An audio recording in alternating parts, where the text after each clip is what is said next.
Les plus grands objets de l'univers sont des animaux monstrueux. Chacun d'entre eux est un poids lourd galactique dans sa catégorie. L'univers est incroyablement vaste. Il est tellement immense qu'il est très difficile pour un être humain de saisir réellement l'échelle des objets qu'il abrite. Que ce soit sur Terre ou dans l'univers, la taille des éléments est certes importante, mais de façon différente. Dans l'espace, être le plus grand n'est pas forcément ce qu'il y a de mieux. Et bien souvent, les vainqueurs vivent à une grande échelle et meurent jeunes.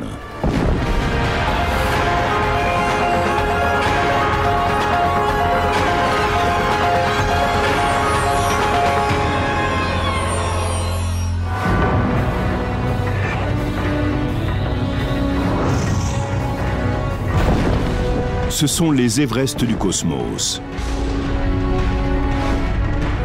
Tels des paparazzi, les astronomes pointent leurs télescopes sur eux pour capturer leurs moindres mouvements. Ce sont les plus gros objets de l'univers, et leur taille est vraiment monstrueuse. Dans l'univers, ce qui est positif dans le fait d'être énorme, c'est que l'univers est encore plus énorme que vous. Donc vous avez beaucoup de place pour vous étirer. Ainsi, votre taille peut vous permettre d'être remarqué par des civilisations douées d'intelligence. La première chose que l'on découvre lorsqu'on commence à étudier l'astronomie, c'est à quel point tout est sacrément grand. Ce qu'on étudie est tellement au-delà de l'échelle humaine qu'on ne rencontre quasiment jamais rien de semblable au cours d'une vie.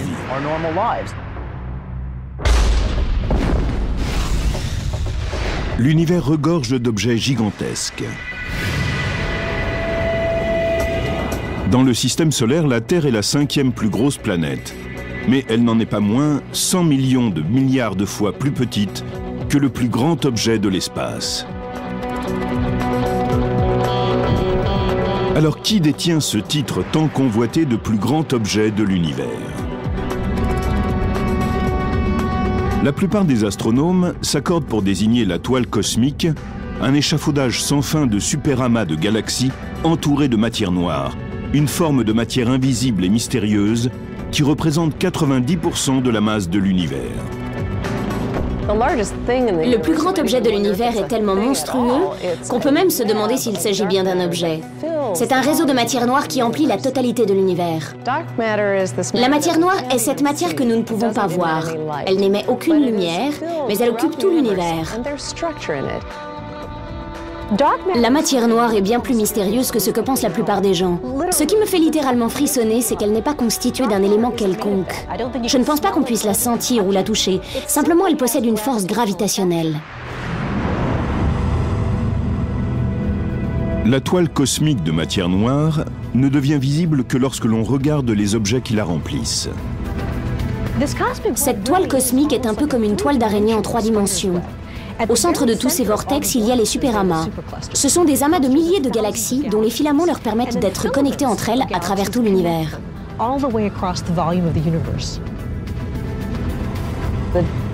La gravitation la plus puissante se trouve à l'intersection de ces structures toiles. C'est là où le gaz faiblit et c'est là que se forment les galaxies, les amas de galaxies. Mais quelle est l'amplitude de la toile cosmique ?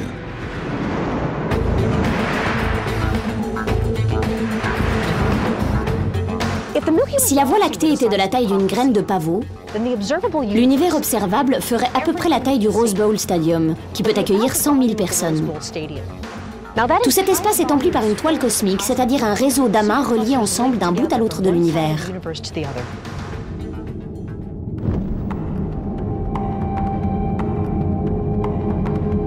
Les origines de la toile cosmique demeurent incertaines. Mais les scientifiques pensent que les premières graines en furent plantées lors du Big Bang, au début de l'univers. Au moment du Big Bang, l'univers entier a explosé puis s'est étendu très rapidement. Si bien que la toile cosmique contient toute la matière originelle produite à ce moment-là. Elle a explosé et formé ces très grands objets que nous voyons aujourd'hui.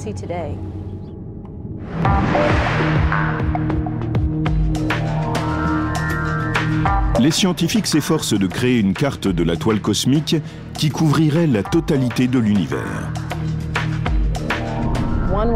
Une méthode consiste à observer les rayons X chauds qui émettent des gaz et la façon dont ils sont contenus par la présence d'une force gravitationnelle dans la matière noire. Une autre méthode consiste à observer ce qu'on appelle une lentille gravitationnelle, une zone où la lumière est déviée par la force de gravitation de la toile cosmique. Nous pouvons ainsi déceler les grandes lignes de cette toile selon la manière dont elle détourne la lumière. La toile cosmique contient tout ce qui est dans l'univers. Mais certains scientifiques se demandent s'il s'agit vraiment de l'objet le plus grand, car elle n'a pas une structure continue à travers l'espace.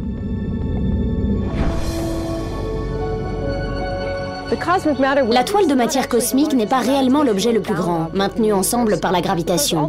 En effet, la matière de l'univers s'est tellement étendue que la force gravitationnelle n'est pas assez forte pour la contenir en un seul endroit, alors que les superamas de galaxies, eux, sont liés par elle. Ils ont une masse suffisante pour produire une force de gravitation qui les retient ensemble pendant un certain temps.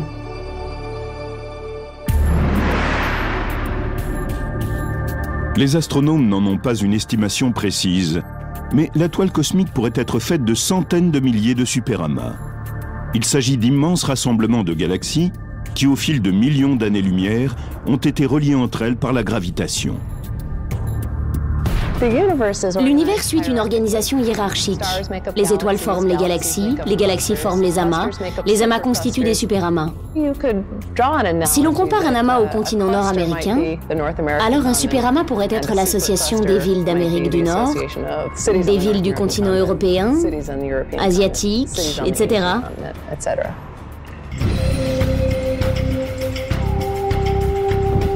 Le record actuel du plus grand superamas de galaxies est détenu par le superamas de Chapley.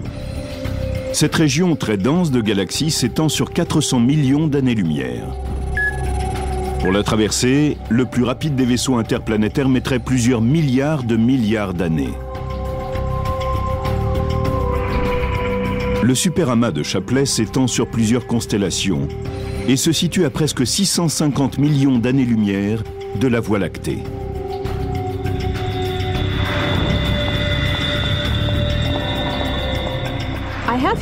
J'ai ici un petit bateau, un jouet qui est une réplique du Queen Mary, que vous pouvez voir derrière moi.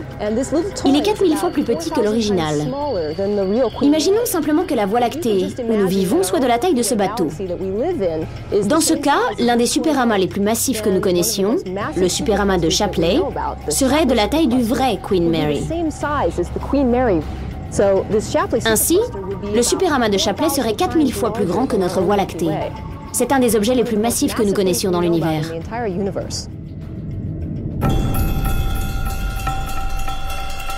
Les astronomes connaissent les superamas depuis les années 1950.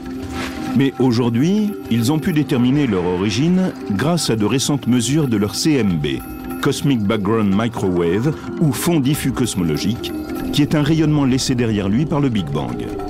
C'est ainsi qu'on en a conclu que tous les superamas, y compris celui de Chapley, trouvaient leur origine dans la formation de l'univers il y a plus de 13 milliards d'années. En même temps que l'univers évoluait et se développait, la force gravitationnelle a permis à toute zone ayant un excédent de densité d'attirer de plus en plus de matière. Chapley est donc un amas fait de l'accumulation de nombreuses petites galaxies qui sont tombées en son sein. Et c'est ainsi qu'il a atteint cette taille monstrueuse avec le temps. Ce qui est stupéfiant, c'est que les scientifiques pensent que le superamas de Chapley pourrait être encore plus grand qu'il n'y paraît. En réalité, on ne verrait qu'une petite partie de ce que contient réellement le superamas de Chapley. Grâce au futur télescope spatial WISE, on arriverait à voir 10 fois plus loin qu'aujourd'hui. Et nous pourrions voir le reste du superamas de Chapley et savoir s'il est encore plus massif que ce qu'on sait déjà. Les superamas de galaxies resteront ensemble au cours du temps, car ils sont liés par la force de gravitation. La gravitation les retient ensemble, si bien que même si l'univers s'étend, ces superamas de galaxies resteront ensemble au cours du temps et continueront à tourner en orbite les unes autour des autres.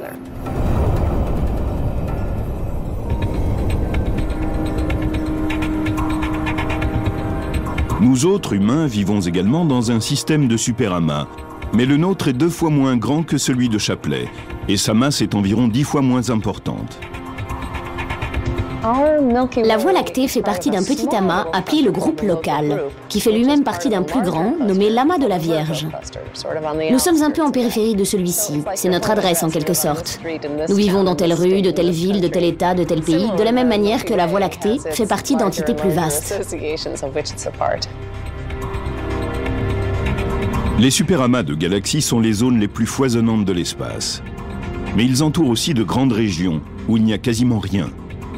Ces endroits dépouillés de tout sont ce qu'on appelle le vide. Le vide est le contraire des amas. Les amas sont les régions où se trouvent les galaxies, et le vide, c'est là où il n'y en a aucune. Et cette structure semblable à une toile est faite d'une alternance entre les amas et le vide. Un peu comme dans un paysage se succèdent les villes et les campagnes.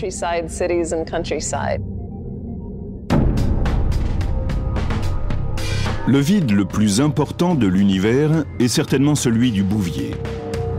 Appelé ainsi d'après la constellation où il se situe, cet espace presque désert a un diamètre d'environ 250 millions d'années-lumière, ce qui équivaut à 250 voies lactées placées l'une à côté de l'autre. Observez dans n'importe quelle direction du cosmos et vous apercevrez quelque chose. Vous verrez des galaxies par exemple, vous verrez du gaz, de la poussière, vous pourrez même détecter de la matière noire. Et puis il y a ce trou géant sans rien à l'intérieur.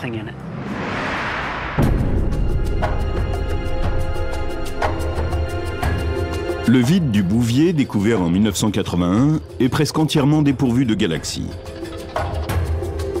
Une nouvelle méthode pour trouver des vides encore plus importants consisterait à mesurer précisément la température du fond diffus cosmologique, ou CMB. De légers points froids de ce rayonnement permettraient de repérer dans quelle direction se situent de grands vides, plus loin de nous.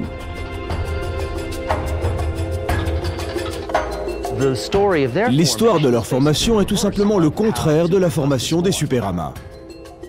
Les vides sont sans doute apparus dès la première seconde du Big Bang, comme des zones de densité légèrement basse. Avec le temps, elles sont devenues de moins en moins denses. Toute la matière s'est échappée par les filaments vers d'autres étendues, laissant ces zones de plus en plus vides. Et aujourd'hui, on n'y trouve quasiment plus rien, si ce n'est quelques petites galaxies naines dans certains d'entre eux.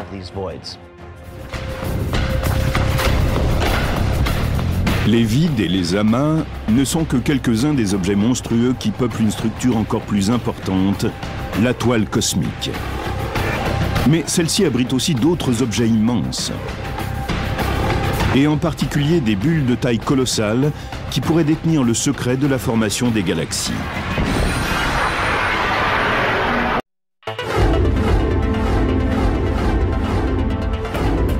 L'univers est rempli d'objets monstrueux. Les chercheurs ont récemment découvert des nuages de gaz géants qui semblent tout droit sortis d'un film d'horreur. On les appelle les bulles Lyman alpha. Personnellement, dans l'univers, les bulles Lyman alpha sont mes objets monstrueux préférés. C'est un phénomène imprévisible, inattendu, au cours duquel on peut observer une galaxie durant les premières phases de sa formation et comment elle s'effondre. Une bulle Lyman alpha ressemble beaucoup à cette bulle de savon en expansion. Sauf que dans le cas de la bulle de savon, celle-ci se remplit d'air.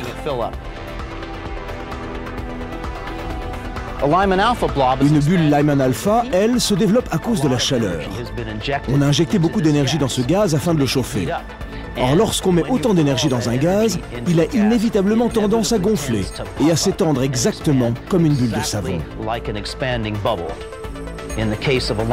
Une bulle Lyman alpha gonfle grâce à la chaleur et peut-être aussi grâce aux rayons ultraviolets d'étoiles récemment formées.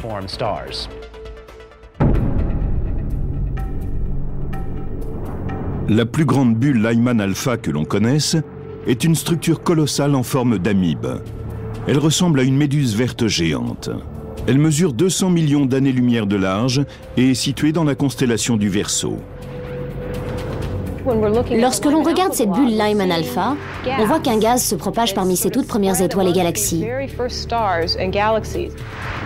C'est une structure plutôt informe qui contient en elle une trentaine de bulles. C'est un objet très vaste et vraiment massif. La structure entière équivaut à 3000 fois la taille de notre Voie lactée. À Hawaï, les télescopes Keck et Subaru sont équipés de filtres capables d'observer cette bulle lointaine qui se propage le long de tentacules courbes. Les spécialistes estiment que la plus grande bulle Lyman Alpha s'est formée il y a environ 12 milliards d'années, presque 2 milliards d'années après le Big Bang.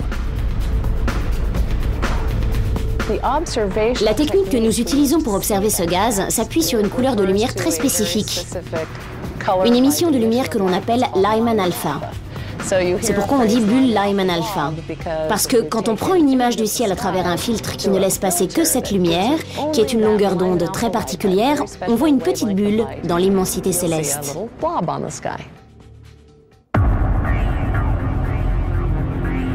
Les bulles Lyman Alpha sont peut-être les précurseurs des amas de galaxies que nous voyons aujourd'hui. À l'intérieur de ces gigantesques bulles, il pourrait exister des couveuses qui verront un jour éclore de nouvelles galaxies. Les bulles Lyman Alpha sont probablement une première phase du processus assez particulier qui mène à la création d'une galaxie. Je pense que la plupart d'entre elles vont s'effondrer et former de jeunes galaxies dans les 100 millions d'années à venir. Ce n'est qu'une phase, le moment où une galaxie commence à se constituer. La recherche de bulles Lyman Alpha dans l'univers n'en est qu'à ses débuts. Nous en trouverons certainement bien d'autres et de bien plus grandes dans le futur. C'est une affaire à suivre.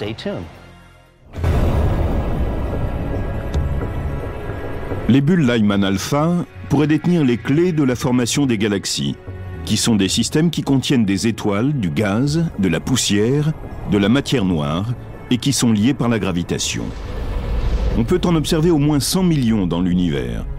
Elles mesurent de 10 000 à plusieurs millions d'années-lumière en largeur. Je vois les galaxies, ces rassemblements géants d'étoiles, comme des villes. Car j'y suis moi-même né, dans une galaxie et dans une ville contemporaine. Je suis natif de New York, où les habitants vivent les uns sur les autres. Les galaxies sont en quelque sorte la façon dont la matière s'est organisée dans l'univers. Quand on veut savoir quelle est la plus grande galaxie de l'univers, on se heurte à la difficulté de les mesurer. Le problème pour définir quelle est la galaxie la plus grande, c'est de décider où elle s'arrête. Une galaxie n'a pas de frontières précises. Simplement, elle s'amenuise au fur et à mesure où l'on en sort. C'est comme si l'on voulait déterminer où se termine une vaste zone urbaine. Où est la fin de Los Angeles ? On peut s'en éloigner de 80 km et l'on trouvera encore une banlieue d'assez forte densité. Les faubourgs d'une grande galaxie comme la Voie lactée s'étendent très loin, à plus de 100 000 années-lumière. Et dans le cas d'une galaxie géante, ces zones s'étendent sur des centaines de milliers d'années-lumière. Comme les scientifiques ne peuvent déterminer clairement quelle est la gagnante, plusieurs galaxies se partagent le titre. On les appelle des galaxies CD, pour Cluster Diffuse. Elles sont situées au cœur de riches amas de galaxies. Si on considère la toile cosmique comme une sorte de toile d'araignée en 3 dimensions, alors ces monstrueuses galaxies, CD, sont les araignées cachées au milieu de ces toiles. Dans certains cas, leur masse peut être de 10 à 20 fois supérieure à celle de la Voie lactée. Dans l'univers, ces galaxies CD sont les plus monstrueuses de toutes. Par exemple, IC 1101, qui se situe au centre d'un amas galactique appelé Abell 2029, mesure plus de 6 millions d'années-lumière. Comparé à notre Voie lactée qui ne fait que 100 000 années-lumière, c'est une énorme galaxie. Elle est 6 fois plus grande.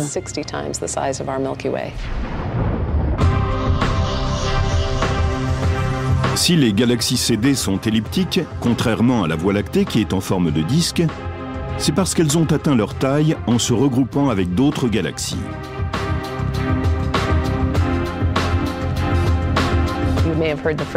Vous avez peut-être déjà entendu parler de cannibalisme galactique, lorsqu'une galaxie en avale une autre.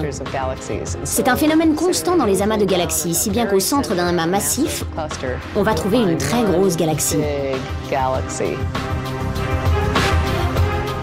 Ces galaxies CD ont une masse telle qu'elles prennent le pouvoir où qu'elles se trouvent. On peut voir de petites galaxies en orbite autour d'elles, mais en règle générale, elles dévorent tout ce qui se trouve à leur portée. Les galaxies les plus vastes mesurent de 6 à 20 millions d'années-lumière. Mais il existe d'autres objets encore plus monstrueux. On les appelle les lobes radiaux. Ces immenses structures qui s'étirent de part et d'autre d'une galaxie sont en fait des jets violents de particules qui émettent des ondes radio.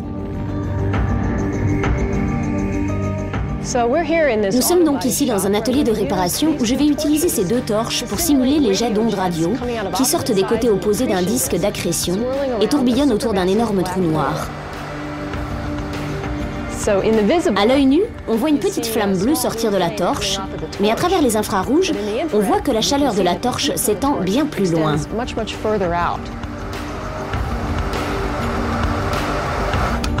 C'est la même chose pour les jets d'ondes radio. Ce qu'on voit à l'œil nu est assez différent de ce qu'on voit sur les longueurs d'onde radio. Un lobe peut faire 160 000 années-lumière étant donné qu'il s'étend de part et d'autre de la galaxie. Cela équivaut à environ 2 fois la taille du disque galactique de la Voie lactée.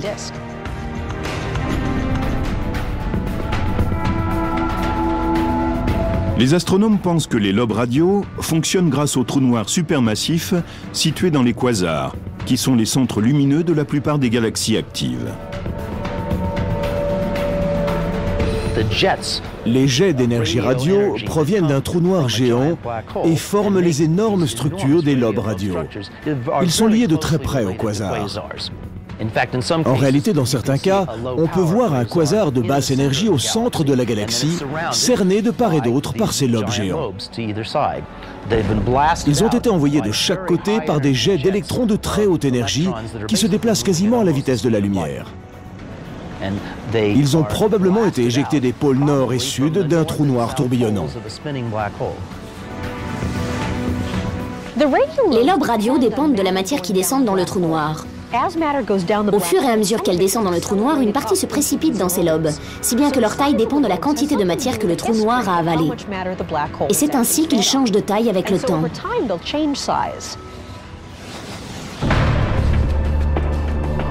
Les radiotélescopes ont scruté l'univers et déterminé le plus grand lobe radio parmi ceux que l'on connaît. L'indéniable détenteur du record se situe dans la galaxie 3C 236 de la constellation du Lion. Ces jets s'étendent sur plus de 40 millions d'années-lumière.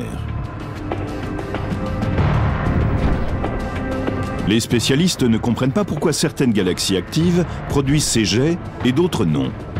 Mais une chose est certaine, les lobes radio ne sont pas éternels. Ils ne durent que quelques millions d'années. Lorsqu'à la fin ces torches seront à court de gaz et qu'elles s'éteindront d'elles-mêmes, les jets de la radiogalaxie mourront aussi sans doute. Lorsque le trou noir aura consumé toute la matière à proximité, il ne restera plus rien d'autre que le disque d'accrétion à éjecter le long des lignes du champ magnétique, et les jets s'éteindront.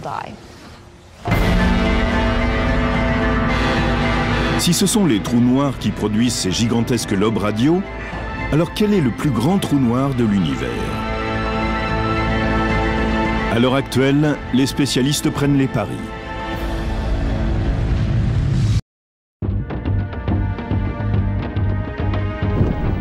Lorsqu'on parle des objets monstrueux de l'univers, certains trous noirs sont en bonne place pour figurer dans le livre des records. Un trou noir est une région de l'espace où la force gravitationnelle est si puissante que rien ne peut lui échapper, même la lumière.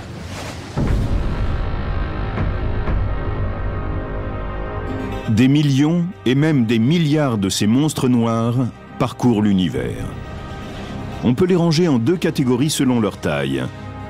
La plupart d'entre eux sont des trous noirs de masse stellaire, c'est-à-dire qu'ils font de 5 à 100 fois le poids du Soleil.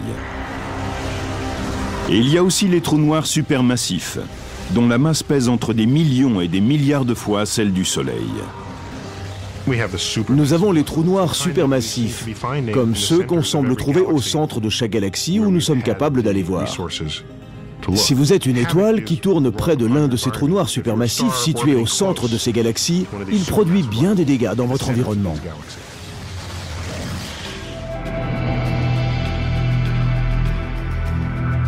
Les trous noirs ne sont pas des zones étendues. Mais lorsque l'on mesure leur masse, ils gagnent le concours de l'objet galactique le plus lourd. Au centre de la Voie lactée, nous savons qu'il y a un trou noir qui fait environ 3 millions de fois la masse de notre Soleil. Et pourtant, comme les trous noirs sont incroyablement denses, celui-ci est de taille plutôt petite. Cependant, il est doté d'une force de gravitation incroyablement puissante. Comme leur nom le suggère, ces ogres sont noirs, essentiellement parce qu'aucune lumière ne peut leur échapper. On ne peut donc les observer que lorsque leur gravitation affecte un autre objet dans l'espace, telle une étoile filante, ou lorsqu'ils se gavent de la matière qui l'entoure.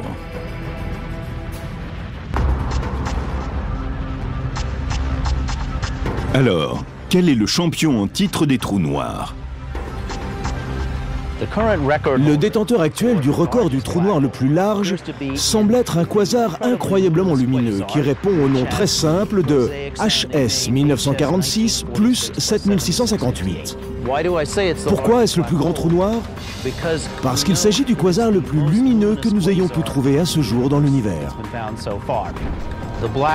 Le trou noir qui le fait tenir ensemble, qui en produit l'énergie, a forcément une masse qui correspond à 10 milliards de fois environ celle du Soleil. Ce serait donc un trou noir plus vaste que le système solaire entier. En réalité, il semble être juste là pour nous rappeler à quel point une force simple en apparence comme la gravitation peut être surprenante. Le plus grand trou noir supermassif exerce son pouvoir au centre d'une galaxie. Mais il y a d'autres grands objets lumineux dans l'univers. Il semble même y en avoir partout où l'on se tourne.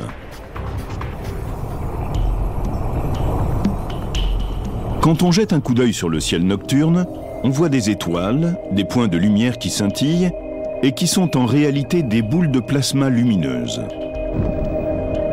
Vues de la Terre, les étoiles semblent petites. Mais en vérité, elles sont de taille très variable. Cela va des naines rouges, qui font environ 1/12e de notre Soleil, aux supergéantes bleues, qui peuvent atteindre plus de 150 fois la masse solaire. La Voie lactée contient 100 milliards d'étoiles, parmi lesquelles le Soleil, dont la masse atteint 300 000 fois celle de la Terre. Et ce phare cosmique est une véritable centrale électrique pour le système solaire.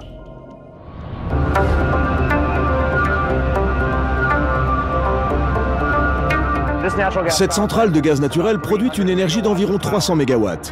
C'est assez pour alimenter plusieurs centaines de milliers de maisons. Mais ce n'est qu'une toute petite fraction de la production énergétique du Soleil. Sa puissance correspond à environ 2 milliards de fois ce que produit cette centrale. C'est pour cela que malgré la distance, le Soleil est capable de chauffer toute notre planète. Malgré cela, le Soleil est loin d'être la plus grande étoile ou la plus puissante.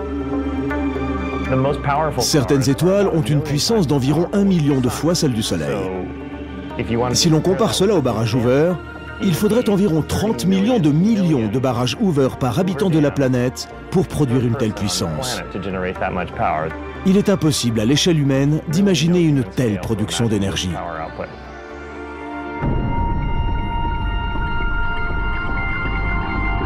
Les étoiles les plus grandes et les plus puissantes qui produisent ce type d'énergie sont appelées les supergéantes rouges.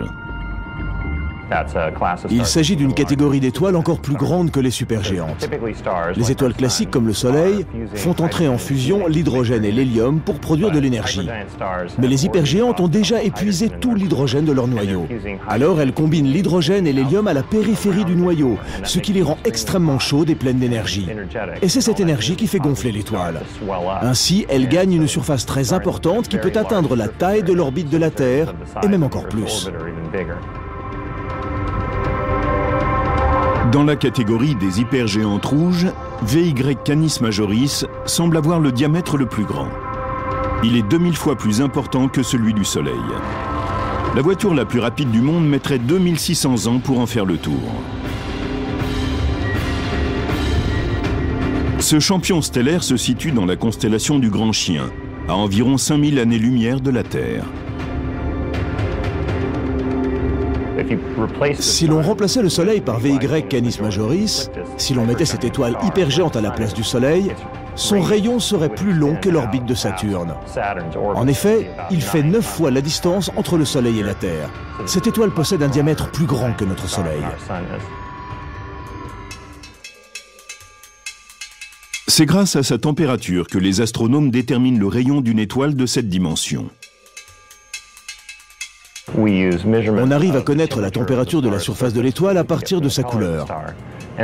Puis on mesure sa luminosité et en combinant tout cela, on peut déterminer quelle est la surface totale de l'étoile et à partir de là, son diamètre. Cela suppose que l'on puisse mesurer sa luminosité et connaître sa température à partir de sa couleur. La plupart du temps, elles ne sont que de petits points précis de lumière et il est impossible d'en savoir plus. Malgré tout, il existe de nos jours de nouveaux outils, les interféromètres, qui sont capables de percer à jour n'importe quelle petite source de lumière comme une étoile. Et dans certains cas, on a pu évaluer directement les dimensions de certaines étoiles.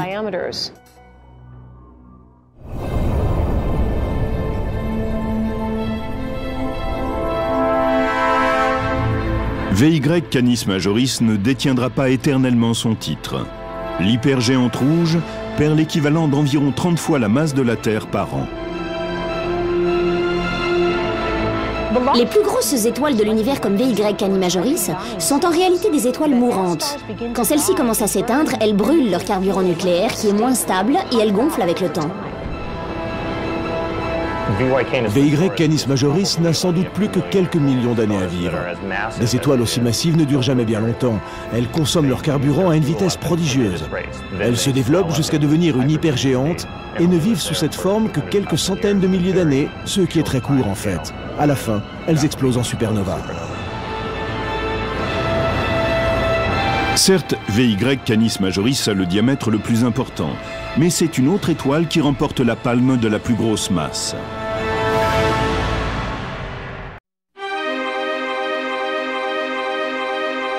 Dans le vaste monde des étoiles, beaucoup de concurrentes rivalisent pour remporter le titre de plus grande étoile de l'univers.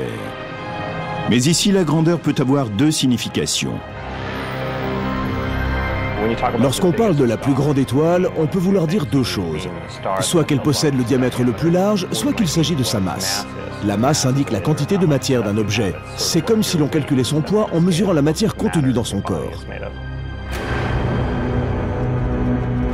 Selon certains astronomes, l'étoile la plus massive se situe dans la Voie lactée. Elle fait partie d'un système stellaire binaire, connu sous le nom de A1.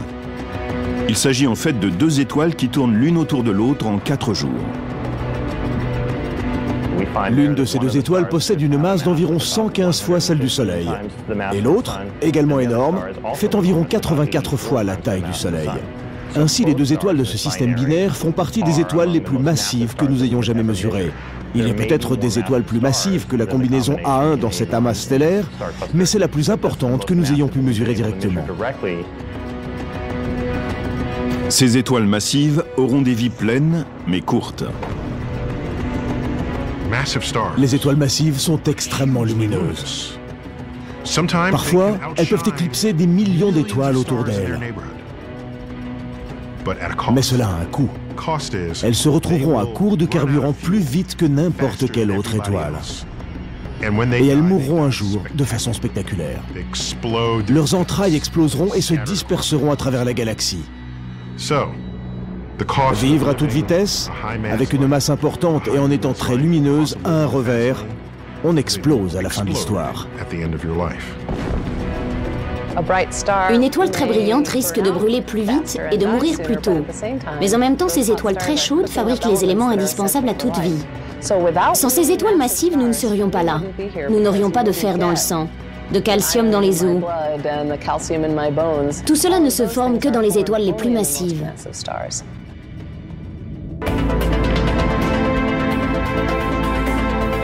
Nous autres humains avons besoin de ces éléments essentiels issus d'étoiles massives.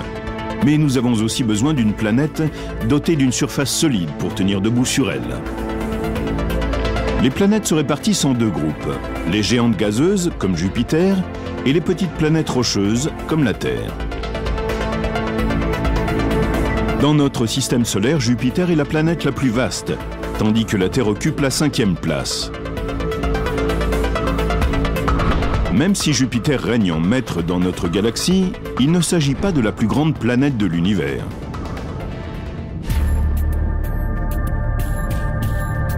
Celle qui tient le premier rang est TRES 4. Elle a été nommée ainsi d'après le nom de l'étude Transatlantic Exoplanet Survey qu'il a découvert en 2007 dans la constellation d'Hercule.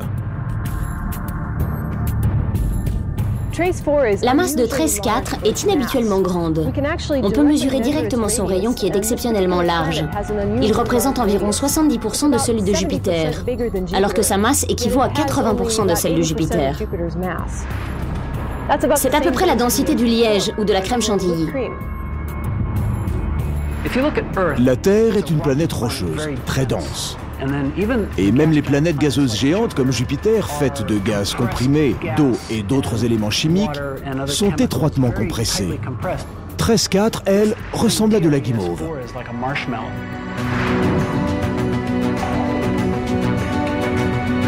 Bien que TRES 4 soit légère par rapport à sa taille, elle est environ 18 fois plus vaste que la Terre. Les scientifiques ne sont pas tout à fait certains de connaître ses dimensions. Selon une théorie, cette planète très proche de son étoile parente fabriquerait dans son atmosphère de nombreux éléments chimiques qui capturent la chaleur un peu comme par un effet de serre. La distance entre cette planète et son étoile parente correspond à environ 5% de la distance Terre-Soleil. Elles sont donc très proches, si proches que l'orbite de la planète ne dure que 3 jours et demi. Vous imaginez donc la chaleur qui y règne et à quel point la planète est dévastée par la lumière émise par son étoile. Comme elle ne peut refroidir, elle ne peut non plus rétrécir. En effet, lorsque les gaz sont très chauds, ils entrent en expansion. C'est ce qui pourrait expliquer pourquoi le rayon de cette planète reste aussi important. Il se peut que TRES 4 soit une planète gonflée. Mais lorsqu'il s'agit d'héberger la vie, les plus grosses planètes n'offrent pas des conditions optimum. Ces géantes ne sont faites que de gaz en vérité. Elles ne possèdent aucune structure solide, on ne peut pas s'y tenir debout. Ce n'est vraiment pas un endroit où l'on pourrait trouver une forme de vie, car celle-ci serait constamment projetée dans l'atmosphère. Et c'est un peu dur d'évoluer dans ces conditions. Cette planète ne serait pas un endroit très habitable, tant elle est proche de son étoile parente. Elle est dévastée par les rayons de son étoile. Ce serait donc un endroit très chaud et peu agréable à vivre, en tout cas pour les humains.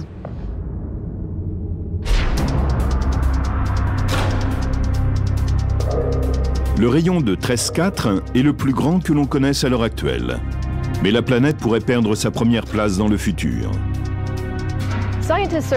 Les scientifiques découvrent de nouvelles planètes quasiment tous les jours. Il est donc fort possible qu'on en découvre une autre encore plus vaste. Les scientifiques découvrent également chaque jour de nouveaux astéroïdes. Il s'agit de corps rocheux qui ne se transformeront pas en planètes. Et le plus grand pourrait se trouver dans notre voisinage galactique.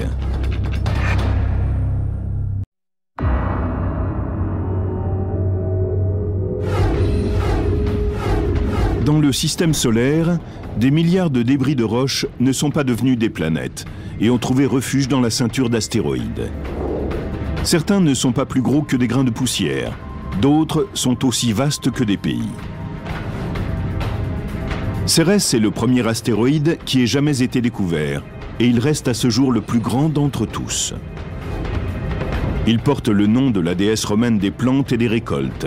Cérès a un diamètre d'environ 1000 km. Il est donc presque aussi vaste que la Californie. Cérès est tellement grand qu'il contient 25% de la masse de la ceinture d'astéroïdes. Il est si gros que si l'on prenait tous les autres astéroïdes de la ceinture et qu'on les mettait ensemble, il ne serait que 2 ou 3 fois plus grand que Cérès. La taille de Cérès la met à part des autres roches de la ceinture d'astéroïdes. Le robot lunaire Apollo aurait besoin de 10 jours pour en faire le tour à une vitesse de 13 km/h. Mais au-delà de sa taille, il possède une autre caractéristique, sa forme ronde. Tous ces objets en orbite dans la ceinture d'astéroïdes du système solaire ont une drôle de forme. La plupart d'entre eux sont de gros morceaux de roche taillés à la serpe.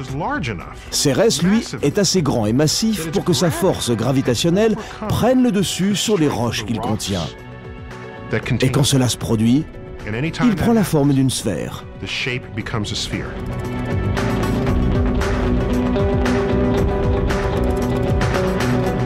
De par sa forme ronde, Cérès possède un double titre. Une planète, selon la définition courante, est un objet assez massif pour posséder une force gravitationnelle puissante qui lui permet de prendre une forme ronde. Donc, Cérès étant ronde, en plus d'être un astéroïde, elle est aussi une planète naine. À l'heure actuelle, nous ne connaissons que peu de choses sur la composition de Cérès. Nous savons qu'elle est faite de roches, mais il se peut qu'elle contienne également de la glace et peut-être même de l'argile à l'intérieur. La mission Dawn est sur le point de partir vers Cérès pour entrer en orbite autour d'elle. Les scientifiques emporteront avec eux toute une série d'instruments pour que nous en sachions plus sur la composition de cet astéroïde d'une dimension inhabituelle. Cérès est peut-être le plus grand astéroïde de notre système solaire, mais l'univers est vaste. Il est possible que lorsque nous irons explorer d'autres systèmes solaires, nous trouvions de plus grands astéroïdes que Cérès. Le système solaire comprend des éléments surdimensionnés. Sa planète la plus importante, Jupiter, possède la plus grande lune, Ganymède. C'est sur la planète Mars qu'on trouve le plus grand volcan, le mont Olympe. Il mesure 27 km de haut, ce qui fait qu'il est environ 3 fois supérieur au plus grand volcan que nous ayons sur Terre. Il est si élevé qu'en étant à son pied, on ne pourrait en apercevoir le sommet en raison aussi de sa courbure. Dans notre système solaire, donc, les objets monstrueux ont une grande importance sur la forme de l'univers.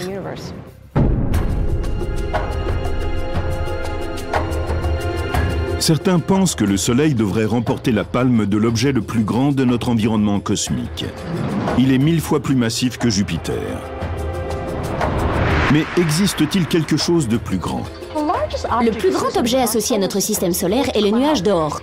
C'est un nuage de comètes très diffus qui s'étend jusqu'à mi-distance de notre étoile la plus proche, Alpha du Centaure. Celle-ci est à 4 années-lumière de la Terre.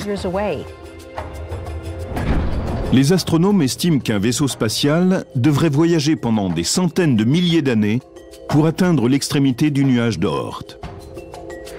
Le nuage d'Oort est si sombre et si éloigné qu'on ne peut vraiment l'observer. Mais ce que nous savons, c'est que des comètes arrivent vers lui, venant de toutes les directions. Il doit donc s'agir d'un nuage sphérique de comètes qui est très loin de nous.